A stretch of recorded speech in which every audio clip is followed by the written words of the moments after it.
Bonjour à tous. Je suis Pérez, je suis doctorant à Terrasol, je fais une thèse CIFRE à Terrasol. Et donc je vais vous parler d'une étude expérimentale qu'on a réalisée en centrifugeuse sur les comportements d'un groupe de pieux sous séisme.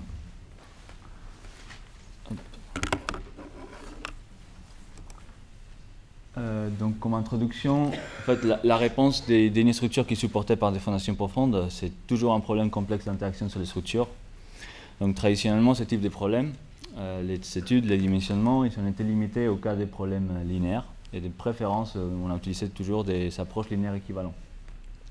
Donc aujourd'hui, les nouveaux codes de calcul, comme le Eurocode 8, ils reconnaissent les effets de l'ISS et des mécanismes non linéaires de dissipation d'énergie, ce qui amène à avoir aujourd'hui un intérêt de plus en plus grand pour modéliser les comportements non linéaires, dans notre cas des fondations sous séisme, et avoir une volonté pour développer de nouvelles approches de calcul qui permettent de prendre en compte ces phénomènes.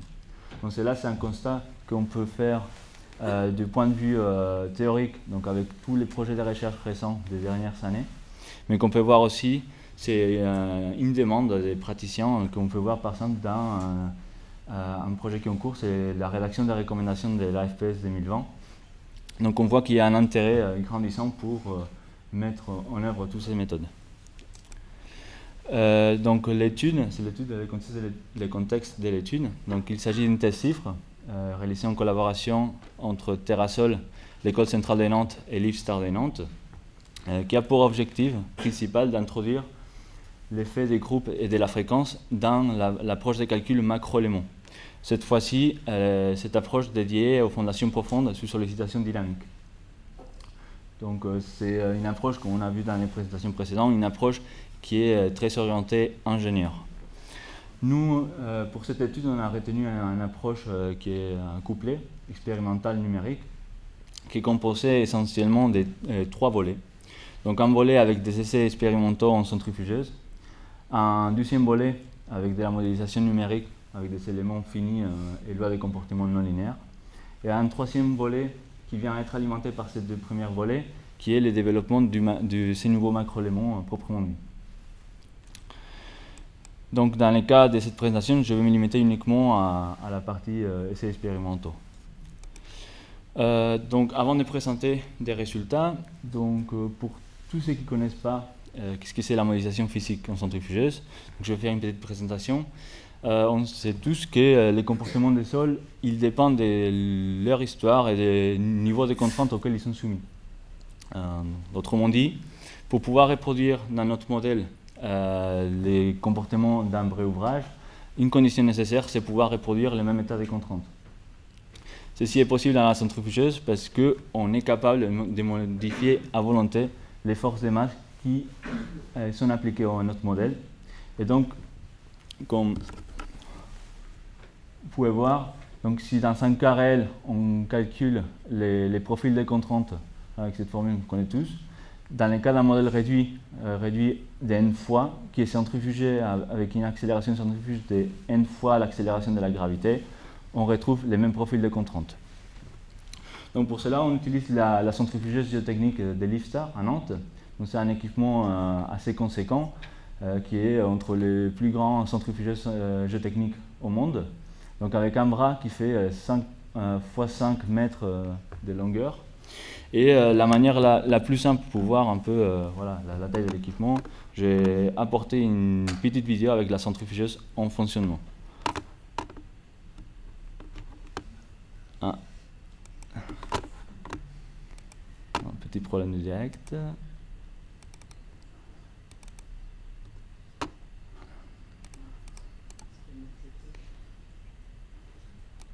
Voilà. Donc ici, vous pouvez voir en fait la centrifugeuse, elle est en train de tourner et en ce moment-là, il y a un conteneur donc avec notre modélisation chargé dans la nacelle.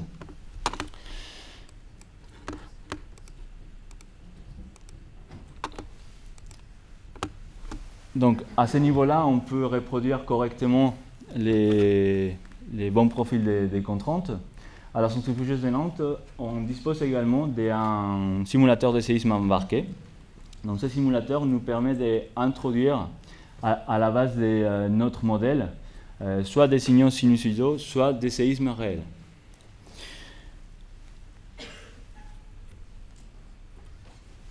En plus, on dispose également d'un conteneur de type ESV, donc c'est un conteneur flexible qui permet de reproduire d'une manière proche les mêmes conditions limites qu'on retrouve dans une colonne de sol qui est soumise à la propagation verticale des ondes de cisaillement.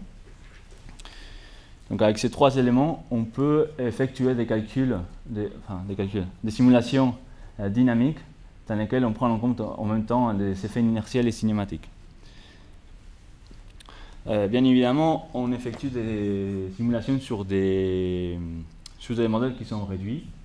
Donc pour garantir que les résultats qu'on retrouve sur les modèles réduits, il peut être transposé à notre ouvrage réel, en vraie grandeur. Donc on rentre dans toute la notion des conditions de similitude et les facteurs d'échelle. Donc ceci, c'est un sujet sur lequel il y a eu beaucoup de recherches, notamment dans les années 80, donc avec beaucoup de publications, beaucoup d'auteurs qui ont obtenu des facteurs d'échelle, donc qui relient les variables au niveau du modèle réduit à celles qui décrivent notre système au niveau prototype ou au niveau vraie grandeur. Alors, on fait ça en analyse dimensionnelle des équations de la mécanique. Donc pour ceux qui sont intéressés pour aller un peu plus loin, je n'ai pas le temps pour le faire, moi je recommande la référence des Garnier de 2001. C'est la première conférence Coulomb dans laquelle il explique tous ces éléments d'une manière très pédagogue. Donc je vous invite à aller voir, c'est disponible en ligne. Donc avec ces facteurs d'échelle, on peut passer de notre modèle réduit qu'on a modélisé en centrifugeuse à notre modèle tel qu'on l'aurait dans la réalité. Donc, juste pour montrer quelques facteurs d'échelle intéressants. Donc, sur les contraintes, donc on a un facteur 1. Comme on a dit tout à l'heure, on reproduit les mêmes profils des contraintes. Sur les déplacements, donc on a un facteur 1 sur n. Donc, on aura des déplacements qui sont 50 fois plus petits dans notre modèle. Et on est obligé, pour garder les conditions de similitude, on est obligé d'appliquer une accélération qui est n fois plus importante. Notre facteur intéressant, c'est par exemple les temps. C'est que tout ce qui se passe dans la centrifugeuse, quand on centrifuge à une accélération n fois la gravité, se passe n fois plus vite. En plus de ces avantages, donc moi je vais compléter cette introduction au CC en centrifugeuse avec trois avantages complémentaires très importants. Le premier, et il est essentiel, c'est que dans la plupart des CC, on va utiliser les mêmes sols dans les simulations qu'on a dans les structures en vraie grandeur. Donc de manière implicite, dans notre modèle, on capture la réponse non linéaire sans avoir recours à faire des hypothèses ou choisir des paramètres, etc. Donc ça, c'est un grand avantage de ce type de simulation. Le deuxième, c'est que c'est un type de simulation qui se prête très facilement à faire des études paramétriques, donc à observer la variation de la réponse du système lorsqu'on modifie un certain paramètre. Et le troisième avantage, c'est qu'aujourd'hui, grâce à la technologie et les nouveaux capteurs adaptés, nous sommes capables d'accéder à toutes les grandeurs physiques qu'on pourrait mesurer dans une structure réelle. Donc, pour revenir sur les projets, donc nous avons réalisé une série d'essais en centrifugeuse. Et donc cette série d'essais, elle répondait essentiellement à deux exigences de notre part. La première, c'était d'incrémenter la base de données existante. Donc ceci, lorsqu'on a regardé la littérature existante, donc on a constaté qu'il y a très peu d'études, en ce moment, d'études expérimentales sur les comportements des pieux dans des sols argileux, mais surtout dans des profils stratifiés, soumis à des chargements sismiques. Et dans ces mêmes intérêts, aujourd'hui, on s'est rendu compte aussi que si on veut faire évoluer, développer les normes et les recommandations, un ressource important et qui peut être mise en utilisation de manière très intéressante, c'est de remonter cette base de données. Donc le deuxième intérêt, et là c'est plutôt pour notre projet, c'était d'utiliser les résultats de ces essais pour valider nos modèles numériques. Les modèles numériques, éléments finis, qu'on peut conduire avec des lois de comportement relativement complexes. Donc nous avons réalisé en tout 9 essais en centrifugeuse, donc 2 essais de faisabilité, à la fois dynamique et statique, pour mettre en place de nouvelles méthodes et s'assurer qu'on arrive à bien reproduire nos tests. 2 essais statiques avec des essais de chargement latéral monotone et chargement latéral cyclique sur des pieux. Et 5 essais dynamiques. Donc 5 essais dynamiques qui sont composés par 2 essais sur un pieu isolé sans masse en tête. Donc c'est des essais dans lesquels on regarde l'interaction cinématique pure. Un test avec un pieu isolé avec masse en tête. Donc dans ces cas-là, on aura l'interaction cinématique, mais aussi une interaction inertielle. Et finalement, on a conduit aussi des tests sur un groupe de 5 pieux qui supportent 2 types de superstructures. Donc qui fait l'objet de la présentation d'aujourd'hui. Donc tous nos tests, on les a conduits avec un facteur de 50. Donc on a testé sous 50, une accélération de 50 fois l'accélération de la gravité. Donc ici, je vous présente les premiers tests qu'on a conduits sur un groupe de 5 pieux. Donc nous avons utilisé dans tous les tests un profil de sol, un tricouche composé par une couche de sable de stand dense et saturé sous vide en bas, une couche d'argile, une espèce white surconsolidée au milieu, et une couche de sable de stand dense en surface. Donc nous avons utilisé dans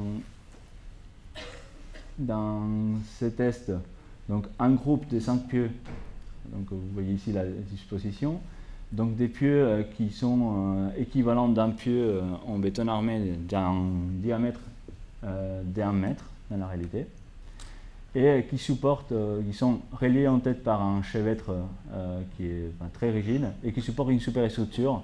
Donc dans les premiers tests, on a une superstructure avec un rapport d'avancement faible et une fréquence basse encastrée que nous avons mesurée à 1,54 Hz.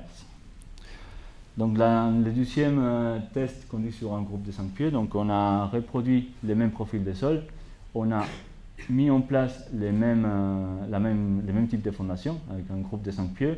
La seule chose qu'on a changé, c'est la superstructure. Donc on a utilisé une superstructure qui a un rapport d'avancement plus importante, et on a voulu garder une fréquence des réponses en basse encastrée autour des 1,5 Hz. Donc ici, je vous montre quelques photos du montage, donc de la fabrication des profils de sol. Donc sur les deux premières photos, en fait, c'est la phase d'épluviation de la couche des sables denses en bas du conteneur. Donc la pluviation nous permet d'obtenir des massifs de sable à une densité fixe, préfigée au départ. La troisième photo, c'est la préparation pour faire la saturation sous vide de cette couche de sable. Donc la mise en place de l'argile, la consolidation de l'argile, l'installation des capteurs en surface de la couche d'argile une fois consolidée, et la mise en place de la couche de sable dense en surface de notre conteneur. Donc sur ces photos, donc là c'est un pré-montage du groupe de 5 pieux avant d'être foncé. Si vous voyez les fonçages du groupe de 5 pieux, donc on a fait un fonçage avec un vérin hydraulique et à une vitesse de fonçage très faible pour essayer de réduire au maximum les possibles surpressions interstitielles qui pouvaient survenir. Et sur ces deux grandes photos, en fait, vous voyez une vue du montage, de tous les montages, une fois montés en machine, tous les câblages réalisés. Donc vous pouvez apercevoir que c'est des essais qui sont fortement instrumentés. Juste pour voilà, vous dire la petite anecdote, donc dans les derniers essais que nous avons conduits, sur un groupe de 5 pieux, en fait, on a battu les records d'instrumentation dans la centrifugeuse. Donc on a utilisé plus de 80 voies de mesure rapides. Donc c'est assez conséquent comme acquisition de données.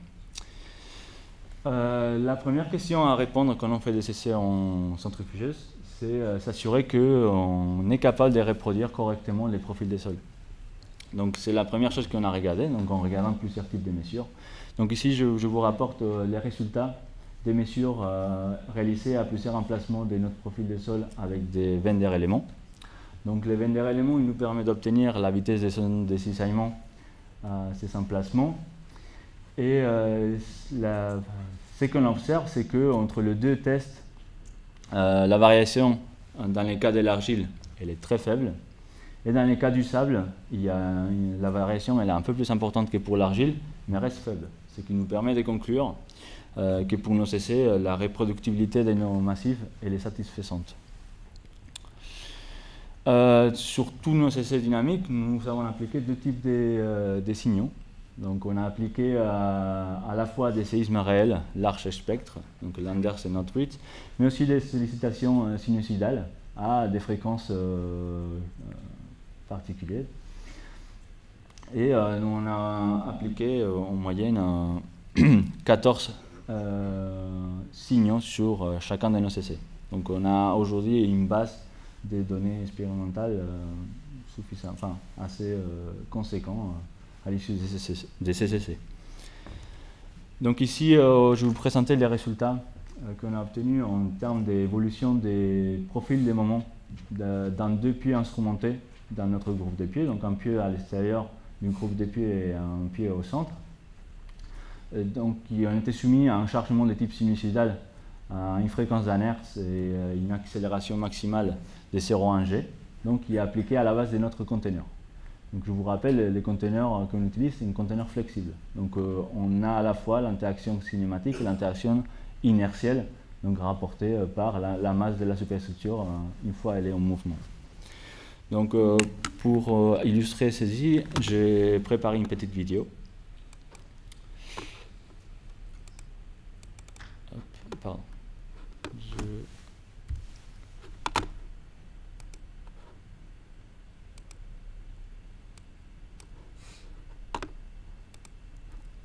Vidéo. Donc ici, c'est les résultats pour les premières des tests conduits sur une structure faiblement élancée. Donc en bleu, vous avez les profils des moments en cours de temps, donc pour les pieds extérieurs et les pieds centrales. Et en gris, j'ai tracé en fait l'enveloppe des moments qu'on a obtenus à un certain instant pendant la sollicitation. Donc maintenant, on va regarder les mêmes résultats, mais pour les tests qu'on a conduits avec une superstructure élancée. Donc ce qui est intéressant à regarder, c'est que l'enveloppe des moments, en fait, il continue à évoluer avec le temps. Et avec chaque cycle, cette enveloppe des moments, il évolue. Et les moments maximaux enregistrés dans les pieux, ils remontent. Donc on a une évolution. Dans ce cas précis. Donc la vidéo elle est illustrative des résultats qu'on a obtenus, mais pour les comparer, on a expérimenté d'autres manières de mettre ça en valeur. Donc ici j'ai tracé les mêmes résultats. Donc les résultats ils sont en fonction de la profondeur et en fonction du temps. Donc c'est l'amplitude de la réponse en termes de moments. Donc on a normalisé les moments. Et cela nous permet de comparer les résultats de conduits sur les deux tests. Donc on observe que dans les cas du premier test, tout se développe dans les premiers cycles et après la réponse est stable, enfin, on a une stabilisation de la réponse. Donc les profils des moments enveloppe, ils restent, on retrouve quasiment les mêmes. Alors que dans le deuxième cas, on a sur les premiers cycles une réponse très proche du premier test, mais l'évolution de notre test, elle continue avec les cycles. Donc on a une évolution du profil des moments avec les temps, et donc on le voit sur l'enveloppe des moments maximales. On voit qu'en fin des sollicitations, on a un profil des moments qui est complètement différent. Donc il y a une certaine évolution.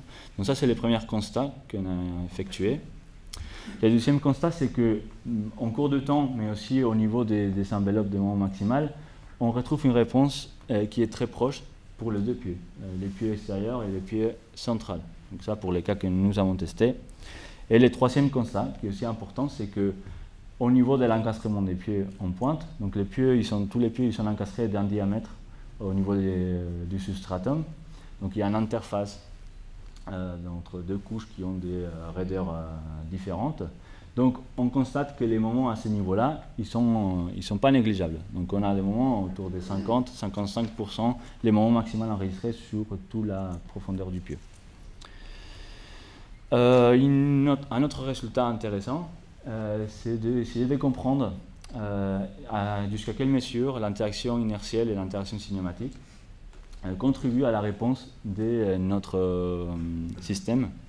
Donc pour cela, on a comparé les enveloppes des moments obtenus pour les cas avec un groupe des pieux, donc CC07 et CC08, avec les cas dans lesquels on a modélisé uniquement un pieu isolé qui n'a pas de masse en tête. Donc c'est un cas d'interaction cinématique pure. Donc cela nous permet de constater que l'interaction inertielle elle joue un rôle important sur les premiers 11 mètres. Et cela nous permet aussi, dans les cas du CC08, lorsqu'on relie ces constats avec les résultats qu'on vient de voir, que en fait, l'évolution du moment avec les cycles, ce n'est que l'interaction entre les effets cinématiques et inertiels. Donc ils interagissent, et ils viennent interagir, et cela amène à une évolution complexe de la réponse de notre système avec le temps. Donc juste pour conclure, surtout 3 conclusions, c'est que voilà, il faut toujours faire attention avec les moments qui sont au niveau des interfaces entre couches avec des propriétés des raideurs différentes, que les moments maximaux enregistrés à différentes parties du pieu, ils ne sont pas atteints au même instant, et que sur certaines conditions, on peut même avoir les effets cinématiques inertiels, ils peuvent interagir. Et cela peut amener à avoir des évolutions complexes de la réponse de notre système. Voilà, merci.